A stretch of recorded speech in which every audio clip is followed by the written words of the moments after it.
Some of you may remember the time when families had only one television in the house and only three channels. And when there was nothing on that interested you, you were expected to amuse yourself. I remember saying to my mom, "Mom, I'm bored. What can I do?" Well, it didn't take me long until I learned to quit asking that question because she always gave me something to do, like clean the garage, my room, pull weeds out of the garden, or something else. Back then, you learned to entertain yourself.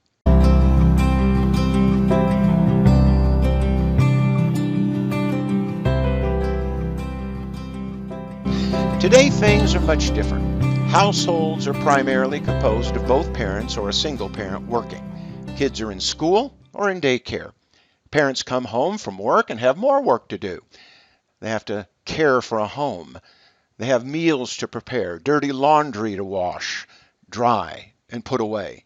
There's grass to mow and leaky faucets to fix, and so on. And they recognized that they weren't having quality time with their children, and it made them feel bad.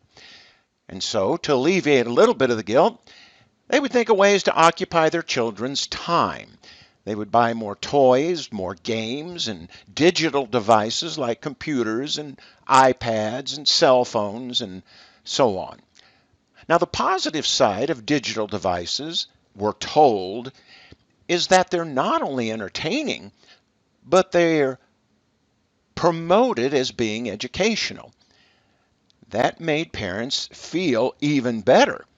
Now parents are free to do other things. Now, I think there are some educational benefits to allowing children to use digital devices, but I also think there are some risks. I think those benefits are diminished by the ways it affects children and their development. In other words, excessive use of digital devices occupies them, and they're not actively involved in the real world that they live in. Real world experience can't be gotten by watching it happen on a screen. Now, I realize that most parents are doing their best. Parenting is not always easy.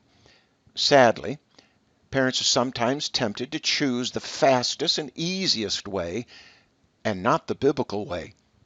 The biblical way is God's way. It's described in passages like Deuteronomy chapter 11, verses 18 through 21, and Ephesians chapter 6, verses 1 and 2. I think for the most part, public and Christian schools add to the confusion that parents experience. Schools endorse and promote the use of iPads, computers, and devices for all children, including those in kindergarten. They insist that these devices equip children for adult life. And the sooner children get started on them, the better. In fact, the main reason parents buy those devices is for educational purposes. Unfortunately, some parents don't take the time to put safety features in place to protect the children from the dangers of being online. Proper development requires children to not only learn academic skills, but social skills. They need to learn they're not the center of the universe. They need to learn how to relate to other people. They need to learn how to share. They need to learn how to compromise in difficult situations. They need to experience disappointment and failure. They need to learn how to cope with losing and not getting their own way. Excessive use of digital devices shields children from those experiences. Most of all, they need to learn they were created by God for a purpose. Children learn to talk and develop other cognitive skills by interacting with their parents, siblings, friends, and grandparents. Hands-on learning is concrete understanding that reinforces ideas, thoughts, and experiences. It's important to understand extensive time spent on those devices is linked to a lot of problems that children experience. For example, childhood obesity, insomnia, learning, attention, and social problems.